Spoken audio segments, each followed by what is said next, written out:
How to fix PS5 black screen. Let's get started. Today we're tackling a common issue among PS5 users, the dreaded black screen. But don't worry, we have got you covered with a guide to fix it. Let's dive right in. First things first, let's ensure everything is properly connected.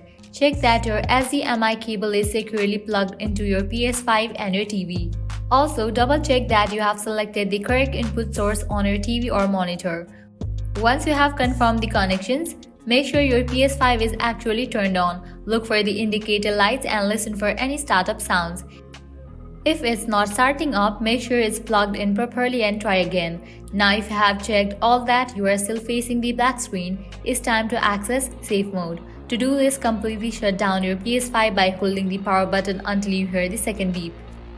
Once your PS5 is off, continue holding the power button until you hear another beep, then release it. This will boot your PS5 into safe mode. In safe mode, connect your controller using a USB cable and select Change Video Output. Navigate to change resolution and try different options to see if that resolves the issue. Start with automatic and work your way through. If changing the resolution doesn't work, you can try resetting your PS5. In safe mode, select Reset PS5, but keep in mind that this will delete all users and data on your console, so only use this option as a last resort if nothing else works. Remember to back up your data if possible. And there you have it, a step-by-step guide to fix the PS5 black screen issue. At the end, if you guys find this video helpful, don't forget to like, share and subscribe to our channel. Thank you.